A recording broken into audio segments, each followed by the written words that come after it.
All right, so I want to introduce Dr. Robert Stowe, who will present on climate change policies and small business practices today. He has extensive knowledge and experience in the field of sustainability and is heavily invested in research that leads to policy change to address today's global climate crisis. And Rachel Hillier is a new sustainable coordinator at Pathfinders Resource Conservation and Development for the City of Fairfield, with the seed money from the City of Fairfield and Maharishi International University, and in collaboration with the Southeast Iowa Sierra Club. She is highly experienced in educating and engaging businesses to build an efficient team and creating progress within organizations using effective techniques. And Rachel will be working closely with the Resilient Iowa Communities program of the University of Northern Iowa to move our community forward toward greater resilience, flexibility, and quality of life. Please welcome Dr. Robert Stowe and Rachel Hillier. Thank you.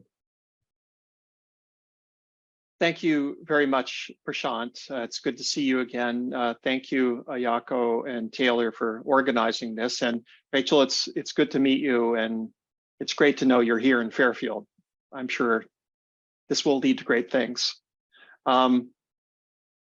So first of all, let me say that I'm not the greatest choice to speak at this webinar. Asking me to speak about small business is kind of like asking a kid who grew up on the Upper West Side of Manhattan to talk about dairy farming. I don't have a lot of experience with small business, but fortunately there are other people on the panel that do, such as Rachel and Prashant. I do know something about climate change and climate change policies, so I'll talk about that, and we'll lead into small business very well. My day job is as the co-director of the Harvard Project on Climate Agreements. For the last 20 years, I've worked at Harvard Kennedy School in Cambridge, Massachusetts, which is Harvard University's Graduate School of Public Service. I now live in Fairfield, Iowa as of last September, and my wife and I moved here permanently. And I'm working remotely for my colleagues and also doing some work with MIU, with which I have a very long relationship going back 40 years. No matter what I'm talking about, I always like to start off with just a few words about what climate change is and why we need public policy to address it. So there are three basic scientific facts that are key to understanding climate change. The first is that there are certain I'm sorry to get into chemistry, but I'm going to anyway, even though I'm not a chemist either. There are certain gas molecules, carbon dioxide, methane, and a few others, which have a peculiar property. And that is that when visible light comes from the sun and goes towards the earth, visible light passes through these molecules with no effect. These molecules are transparent to visible light. When the light hits the earth, it's absorbed and it turns into heat. And much of it is re-radiated out as longer wave infrared light. Now, these same molecules feel unfriendly towards infrared light, and they say stop. They absorb and stop some of that infrared light from going out. The effect of this is to trap heat near the Earth's surface. Now, what would happen if we didn't have these so-called greenhouse gases in the atmosphere? In a webinar, I'm not sure you can respond, or at least not easily. But what would happen is we'd all be very cold. In fact, we'd be so cold that we probably wouldn't be here, nor would much of any other life. So it's good that we have these greenhouse gases in the atmosphere. But the problem is that if there's too much, then the Earth gets too hot and all kinds of bad things happen. And that's what's happening now and has been happening since the 1850s when the coal-fired steam engine was invented and we started burning a lot of coal. And since then, we've been burning more and more fossil fuels, not just coal, but also oil and natural gas. The second thing to know is that carbon dioxide, which is the most important greenhouse gas because there's so much of it, stays in the atmosphere for a really long time, hundreds of years. And it also mixes very well in the global atmosphere. So if you're driving along in Fairfield, Iowa in an old-fashioned internal combustion engine and you're pumping greenhouse gas out the tailpipe, in 2 or 3 years, that greenhouse gas from your car is going to be enjoying a happy life throughout the world. So it's going to be over Thailand, it's going to be over Uzbekistan, it's going to be over Europe, as well as over Fairfield. It's going to mix very thoroughly through the global atmosphere, and therefore it's going to cause warming everywhere. And because CO2 lives so long in the atmosphere and mixes so well and causes climate change everywhere, there's not a big incentive for you driving that car to cut back on your emissions. You have to incur all the cost, but everybody else in the world gets all the benefits. Now, we're all good people and we have a desire to do that anyway. But if you just look at the incentive structure from the point of view of economics, there's not much of an incentive. That's why you need government to come in with public policy, laws, and regulations to make you reduce your emissions in one way or another, because there's this what we call global commons incentive structure. Now, this is not unique to climate change, but the word global is almost unique. So lots of environmental problems have this externality problem, and economists would say, but very few are global in that sense of CO2 mixing throughout the atmosphere. So you need government policy. Now, having said that, there's a big role for voluntary action as well. Well, first of all, laws and regulations, who are they directed at? Primarily business, because business companies are the biggest polluters. Now, individuals are too, and going back to the example of driving your car in Fairfield, transportation is a very big source of greenhouse gases, mainly CO2. And individuals drive cars. So individuals are responsible for greenhouse gases, but most emissions are caused by companies. And laws and regulations that government puts forward are directed towards corporations. So companies are part of this game to begin with, even in a regulatory environment. But also there's a big role for companies, both big and small, to act voluntarily to reduce greenhouse gases. And there are a number of reasons why they may want to that we can talk about just a little bit later. Now, climate change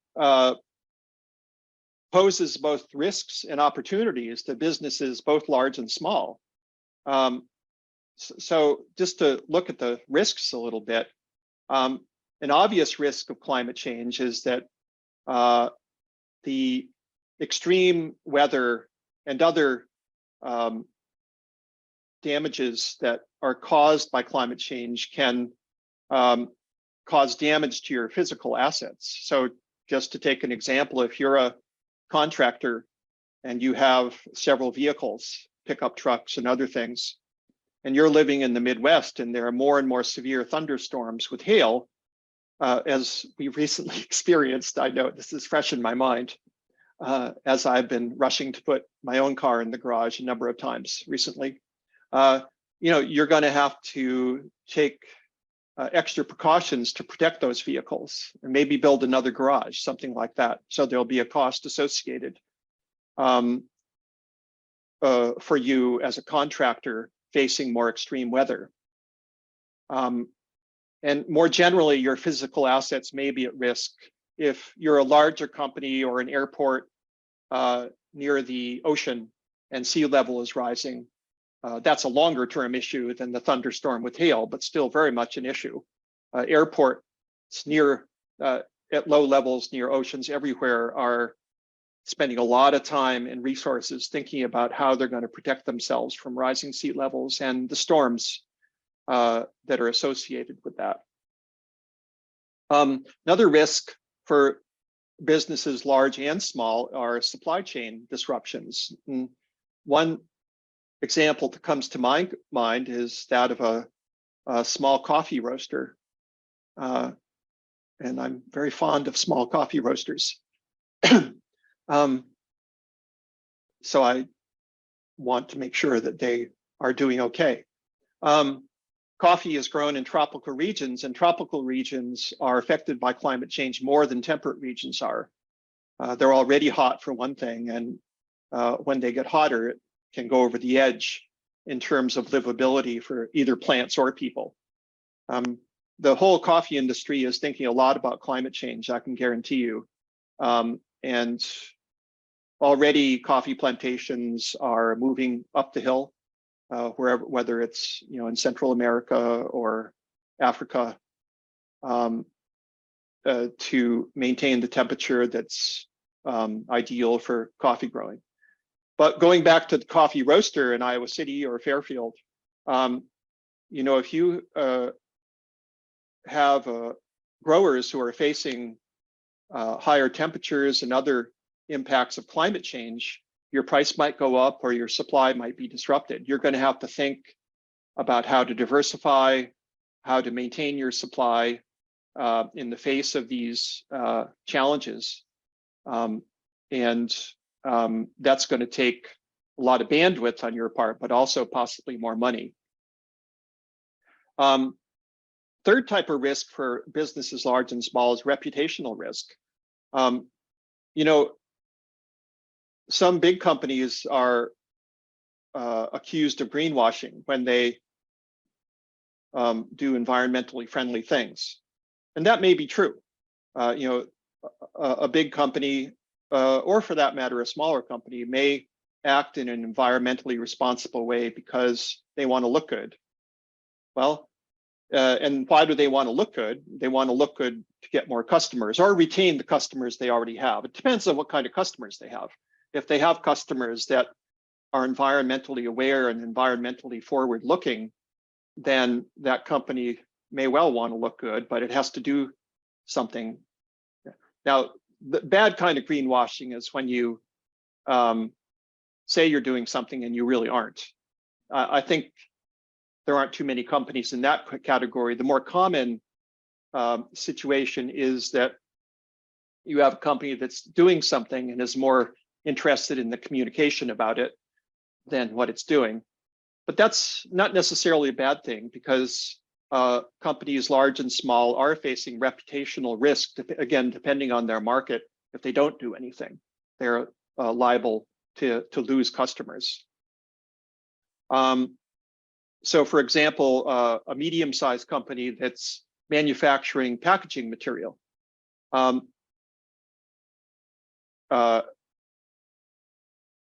they may face reputational risk, or they may even face a change in demand, which is a different kind of thing, but related.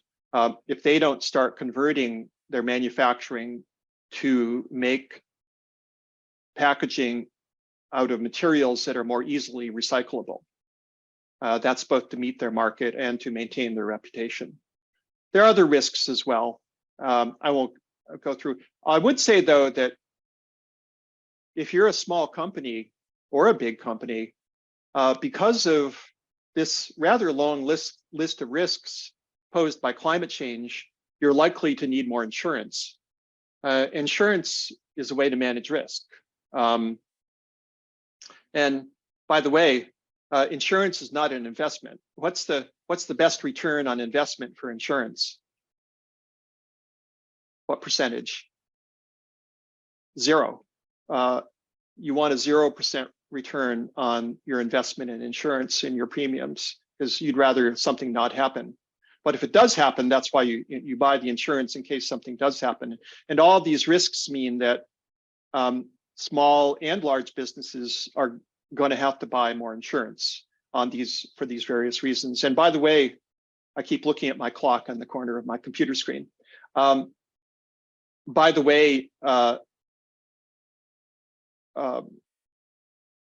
some of you may be familiar with reinsurance companies. These are very large companies with very large pools of money that insure the insurance companies when a catastrophe occurs, like a very bad hurricane in Florida or something like that, and the insurance companies run out of money, then they have policies with reinsurance companies that cover those additional losses that the smaller companies can't cover. And reinsurance companies are paying a lot of attention to climate change. All of the big ones have massive offices, research units studying climate change risk, and are among the most knowledgeable entities. They share a lot of this, but not all of it. Some of it's proprietary. Are among the most knowledgeable entities in the world on climate change risk and how it's evolving. But there are opportunities too, right? For companies with regard to climate change. There are products that are in increasingly great demand. If you're, obvious examples are manufacturers of parts for wind turbines, for electric vehicles, and other low emitting types of equipment or machinery. In Iowa, gradually, agriculture is going to be moving towards practices that result in lower carbon emissions, and also in other environmentally sustainable ways. And if you're a supplier of products and services to sustainable agriculture in Iowa, it's likely that you're looking at a growing market. So there are various products and services that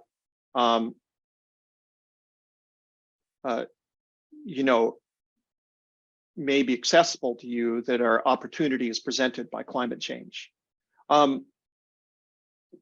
There are also opportunities with regard to data.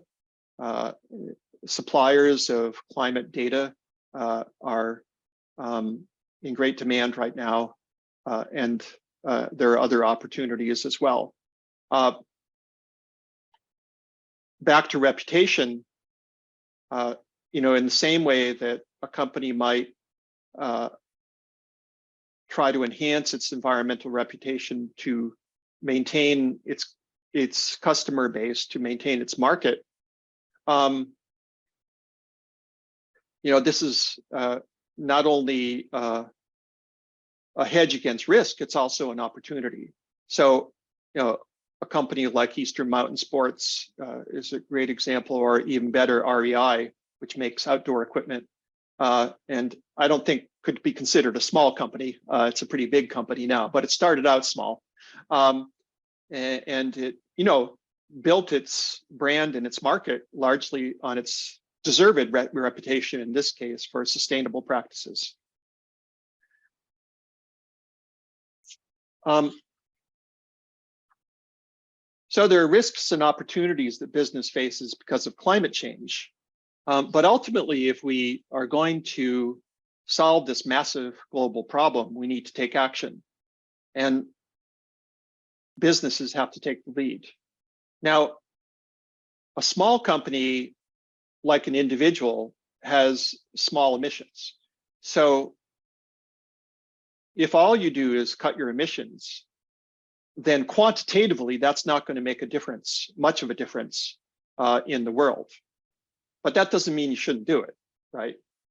Because if you're a small company and you reduce your emissions and you make sure everybody knows about it, that action can have multiplier effects. You can inspire other companies, other individuals to do the same. The lesson here is that we need to, by we, I mean small businesses, need to not only reduce emissions, but we have to communicate about it and we have to network. Now, those two are related. If you network with other companies, then that's a channel for communication. This is the web page for the Green Business Network, which some of you may have heard about. It's an organization of thousands of companies, most of them small and medium-sized companies, actually, but some larger companies as well, based in the United States. And it's a channel, it's a forum for exchanging ideas, for exchanging learnings, and for multiplying your action to reduce climate change, greenhouse gas emissions. There are other services that it provides, like certification. So this is just an example of a networking venue that can multiply the emissions reductions actions that you as a small business are taking.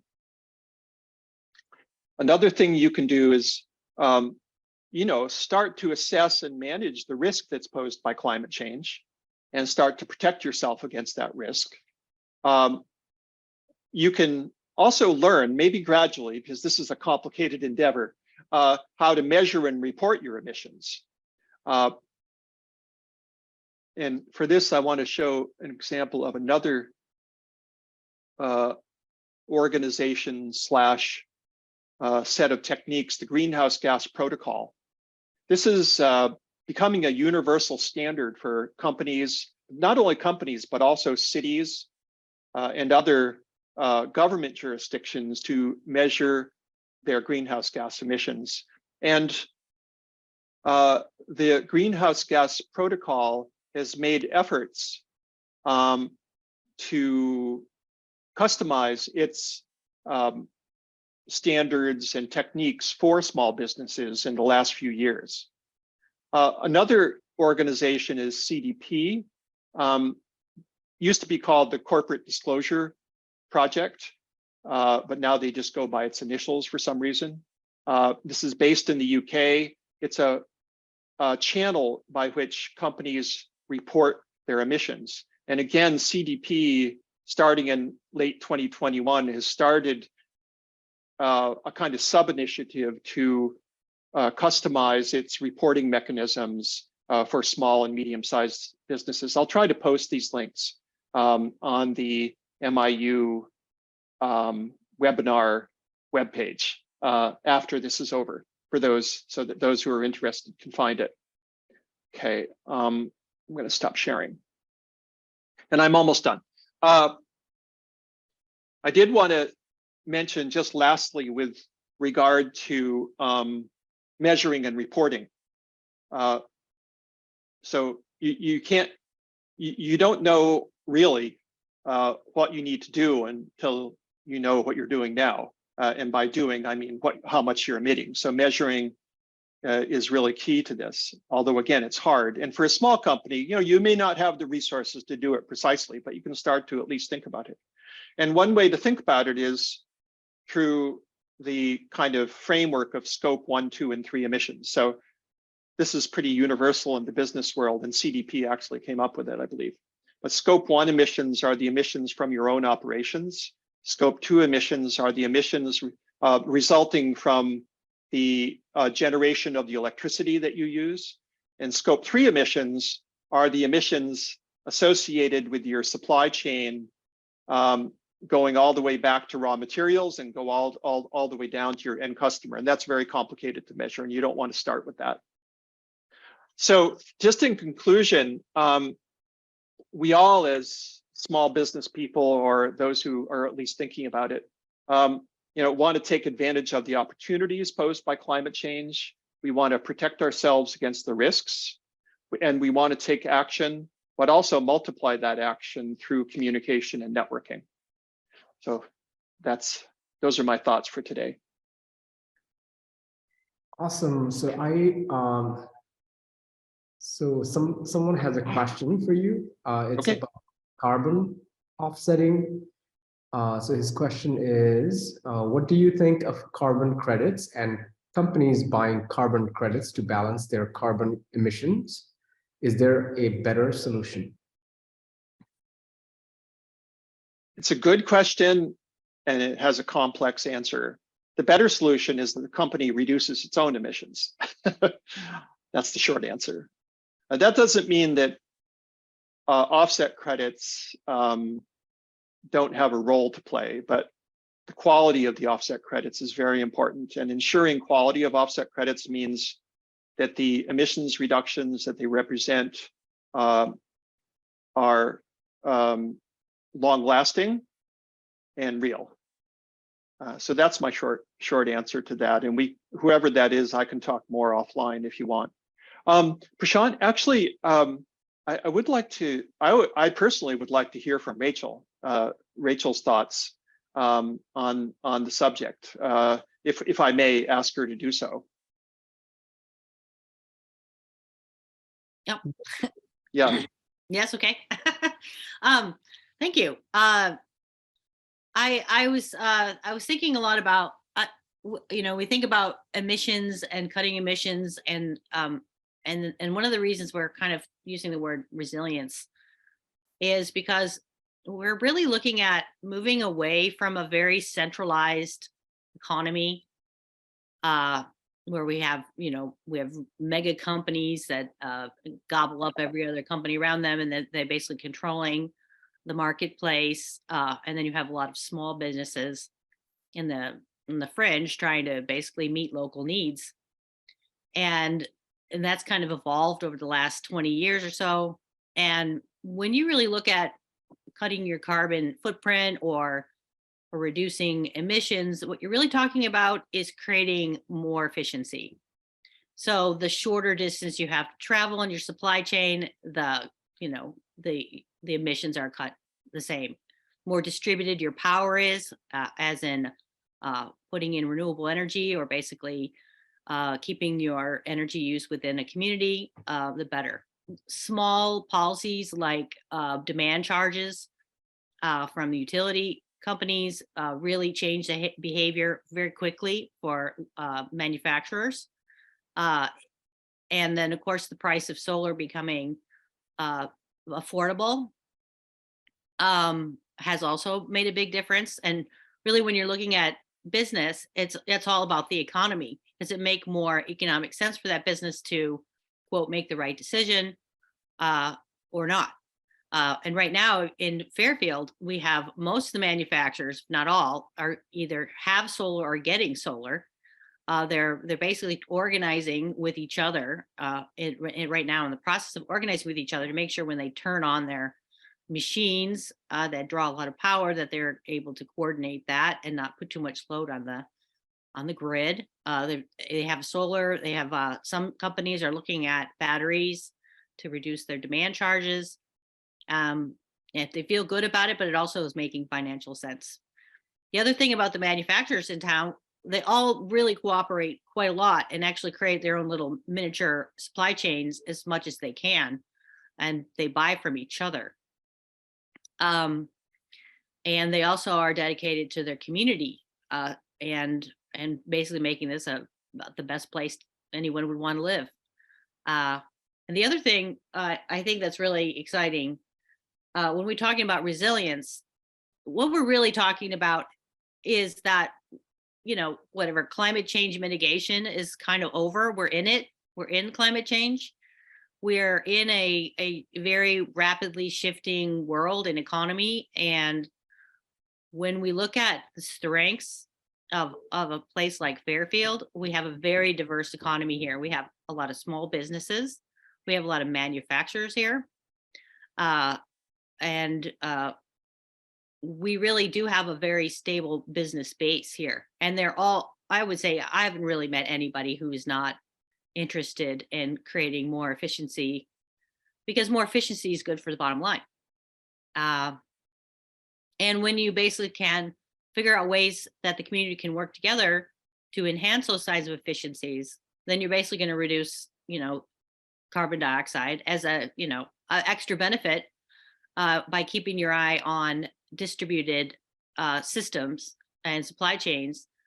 We're looking at how can we fortify our food capacity building, and getting more regenerative agriculture how to get local produce to local markets. All of these things have been so centralized and in these processes that when the larger system or the centralized system starts to kind of deteriorate or break down or no longer is making sense for the environment, it's a really great opportunity for businesses to step in and say, what is missing in my regional supply chain that I could probably create? And that's kind of, we're working on that with a number of people. So that's the fun thing about what I'm doing in resilience. It's not just about the environment. It's really about looking at agriculture and looking at the way we build and the way we use energy and the way we conserve wildlife and the way we process our water and our waste. There's as you know, we have such a very entrepreneurial, creative community, and a lot of people really working on solutions in a way that I think is going to be net positive for our community as we build connections and relationships and become more self-reliant within our region. So, and the carbon offsetting thing, I'll say just a couple of things about it, because I come from solar. I started in solar right in the beginning. So one of the things we were excited about when we first heard about these carbon credits was that maybe that would mean that everybody who has a solar panel on their roof would somehow get some kind of a income source for all of the solar that they generated. But when we really looked into this carbon offsetting program, it's really not designed to reward people doing the right thing. It's basically allowing big polluters with their extra money to basically pay other people to do conservation work, plant trees, and not develop.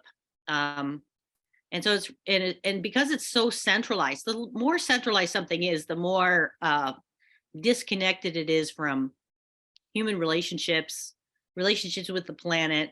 It's like creation is its own abundant system that when it's allowed to function within its own, I guess, locality, it is going to be the most efficient way to do things.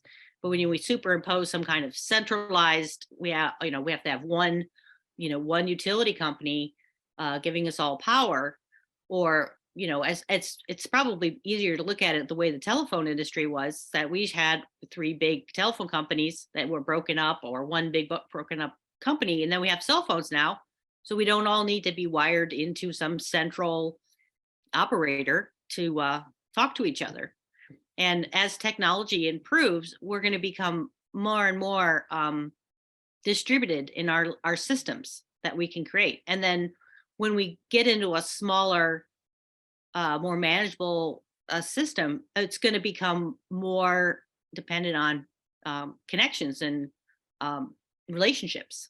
And then that's going to be better for people too, to knowing our neighbors and getting to rely on each other. And if we do have some kind of a climate catastrophe, really the best thing to do is to know who you're living near and start building those relationships. I don't know, remember as a kid, we lived in a community and the power all went out, and there was one house that had 2 really big fireplaces, and we all went over there and had a big sleepover. So simple things like that don't really, have to get a lot of infrastructure, or we have to buy a lot of things, are really simple ways to kind of become more resilient. And so I guess that's kind of what I'm thinking of. I was also going to say that with the OEMs, which is the original equipment manufacturers, we have a couple in Fairfield.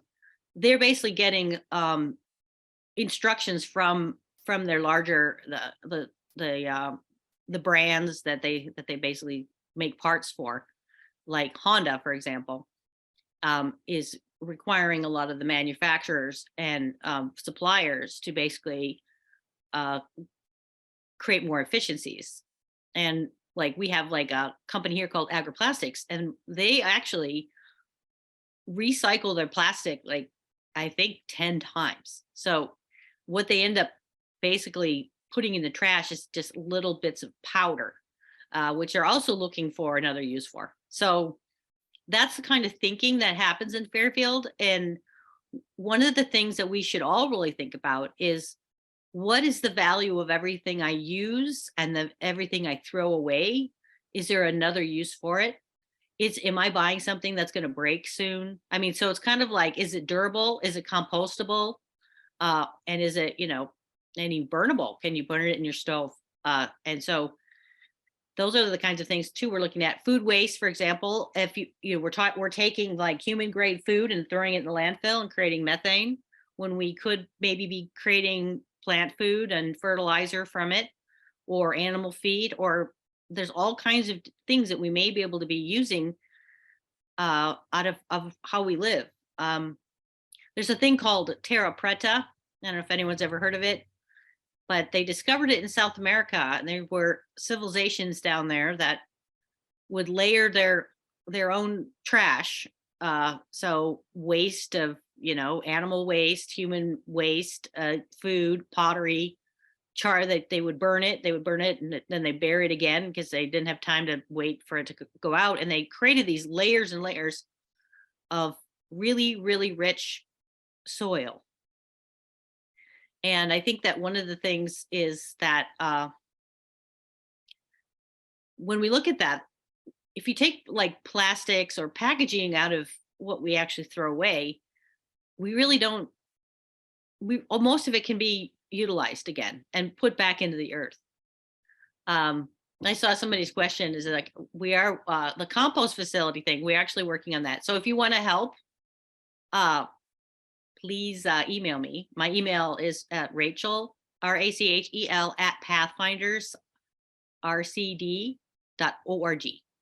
So that's a great, yes, we know that, and we are definitely working on it. Let me add my thanks, Rachel. That was really insightful. Thanks. All right, so we have one question from Vikram. So his question is, so he would like to get your view on organizations like GRI and Future Fit.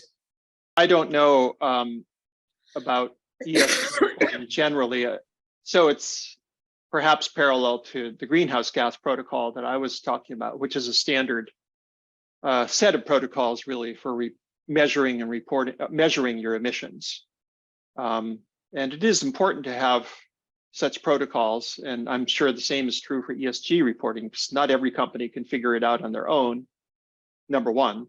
And number two, you want the data to be comparable. So you want to be able to compare across companies to see how you're doing. So it is important to have those standards, and to some extent to make them as universal as possible, so that we can get a view of the big picture as well as the small picture. And there's a second question from Catherine. So where would you start if you are wanting to build a sustainable company from scratch? Well, we want to start with a business plan, of course. But really, like when you talk about a sustainable business, when you think about sustainability and you think about you're going to build a house and you're going to build it as fast as you can, as cheap as you can, and the windows leak and there's not any insulation because you save money on the insulation, and then the winter comes and you're freezing and your heat bill's stupid. Same thing with building a business, is that if you take the time and the care to make sure that everything that you do is in its most efficient manner, and basically innovation, using innovation and connections, that's probably the best place to really start. There's a book called Crossing the Chasm, and I can't remember the name of the guy yet, but I think he's also the author that did the Lean Startup. But what he talks about Crossing the Chasm is like when you're a small business and you start out with you and maybe 3 people and who help you, and then you are able to grow to maybe 10, and you're at about $1 million a year. The chasm is between that 1 million and 10 million area. What you find out is that your ability to be efficient and also keep on top of the market at the same time it becomes quite a challenge. And one of the ways that he suggests in this book to do that is to create kind of loosely affiliated relationships or tightly affiliated relationships. You don't have to offer every single thing, getting started, but you can offer complementary things. So instead of trying to maybe you have an invention that creates free energy. Well, they go for that for sure because no one else has that. But if you have a service that you are wanting to provide, or you think that there's a need in the community, the first thing I would do is go around to other businesses that do serve similar customers to see what they're actually doing. And instead of creating a redundant business or a competing business, think about creating a more complementary business.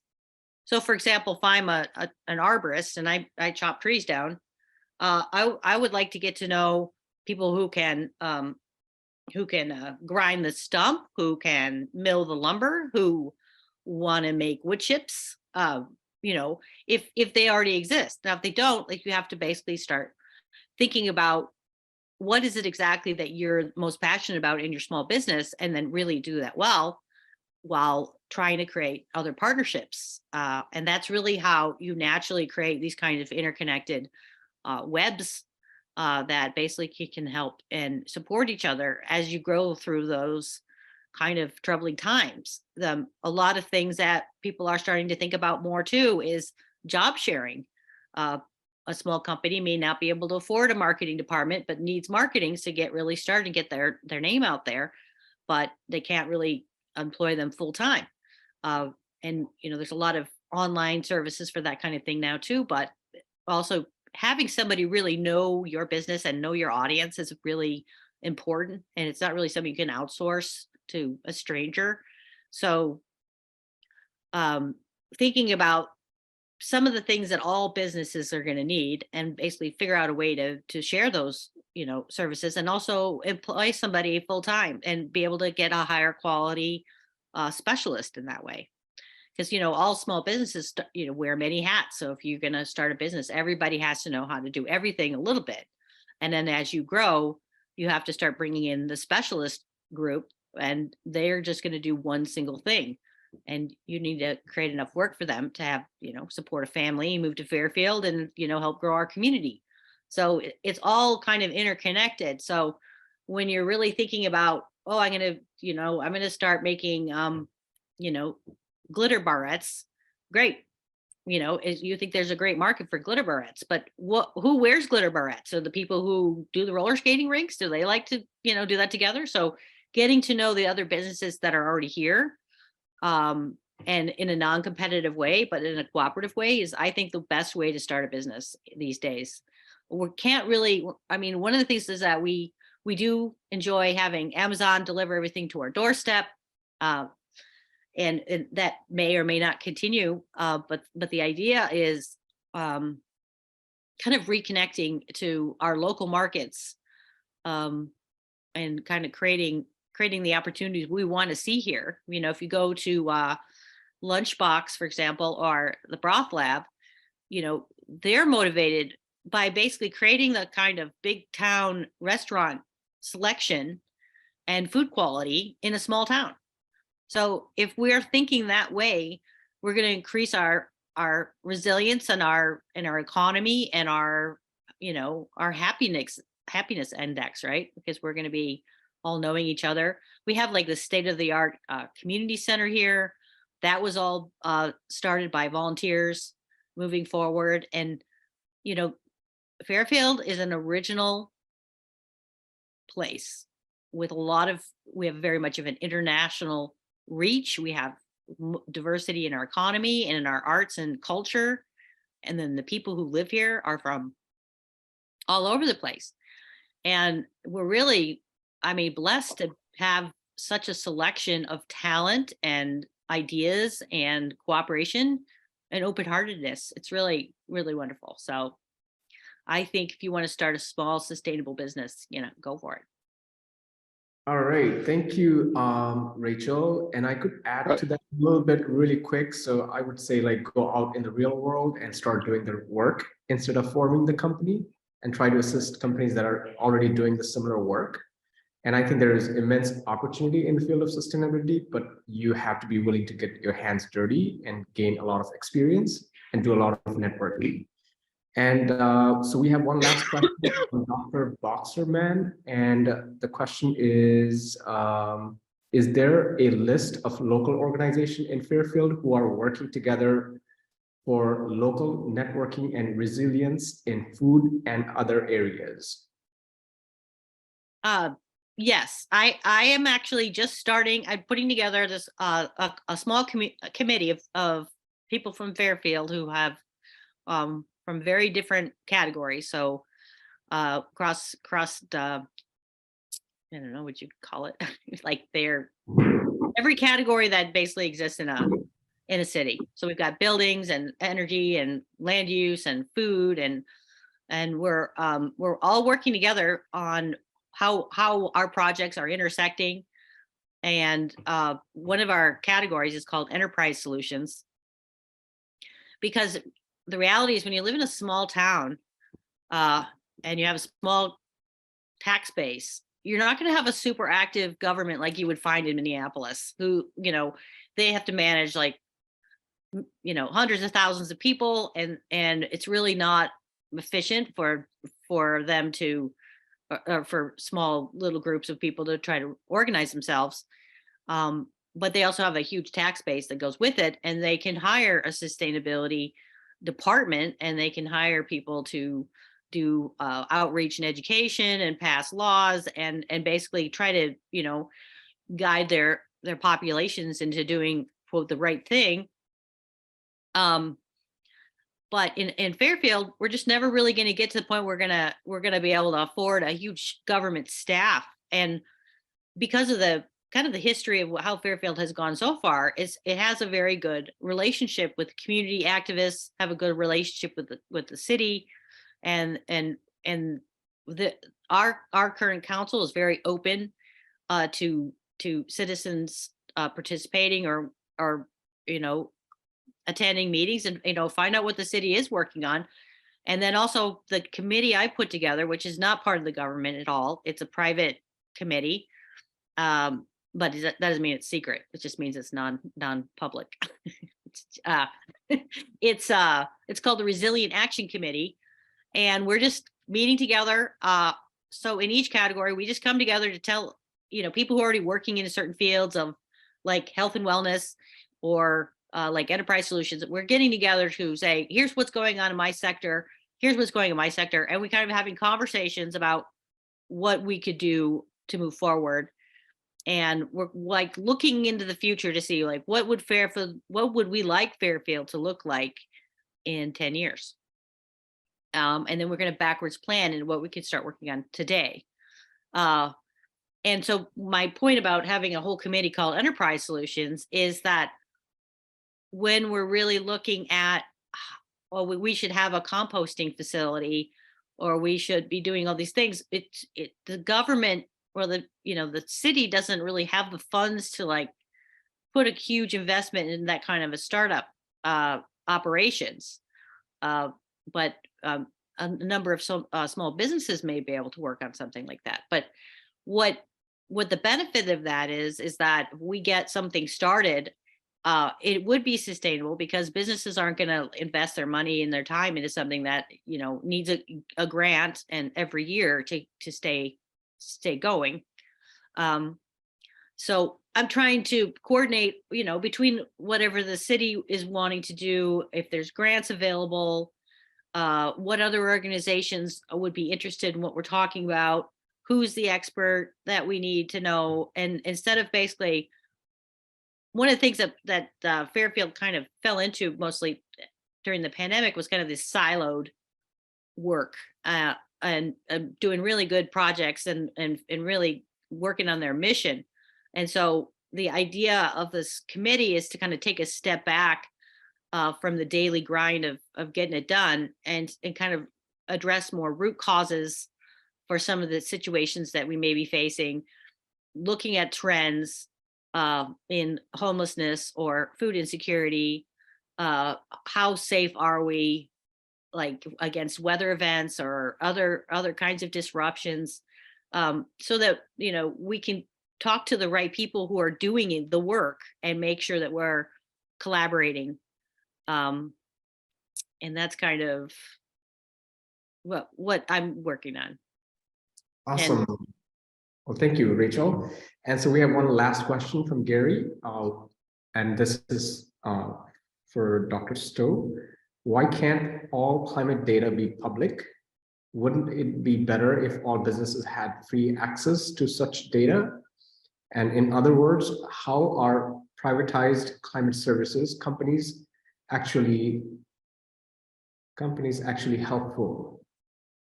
So, okay, I think I think also we are running out of time. So if we can wrap this up like within like 1 minute, and also Dr. Stowe, if you have anything to add to this webinar, that would be great. And I think we need to wrap this up because we only have 5 minutes, and also we need to get some feedback from all the attendees. Thank you. So would you like me to respond to that question, or just provide Yes, some? absolutely. Well, that'd be awesome. Thank you. Yeah, I mean, there is a great deal of public information about climate change and its impacts available. For example, through weather services in various countries. The UK Met Office, for example, is a tremendous source of public data on climate trends. There's also, as I mentioned, with regard to reinsurance companies, there's also data that's proprietary. And, that's Munich Re is a private company. They can develop their own private data if they want. But there's also a lot going on that's public around the world, and locally for that matter. As far as wrap-up comments, Shant, I really appreciated hearing your insights, Rachel. I wrapped up my talk before. I don't have to do it again.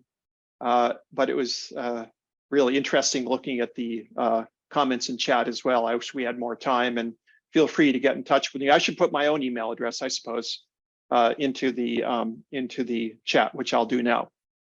I was going to just say one small thing I think a lot of people have been concerned about is food insecurity or supply chain breakdowns. And I know, like, it's very exciting and fear-based stuff from the news. What instead of basically just trying to like start your own garden in the backyard, like, get to know the people who are growing food. I know MIU's a regenerative ag department loves volunteers. And if you don't know how to garden and you'd like to learn, they also would love you to come down there and help them plant, and you get an idea, well, what it takes to grow our food. And they also have a CSA that they harvest their garden, and you can pick up fresh produce from them weekly. So we have so many resources already here in Fairfield. Let's not all dive into, I used to say when my kids were little, like, why does everybody have a trampoline? Why don't I have a trampoline, and you get a pool and you get a swing set, and then we'll all just like run up and down the block like I used to when I was a kid. So anyway, get to know your neighbor, find out who's growing food here, support your local economy, go to the movies over at the convention center, and you'll be doing a great thing to slow down our emissions.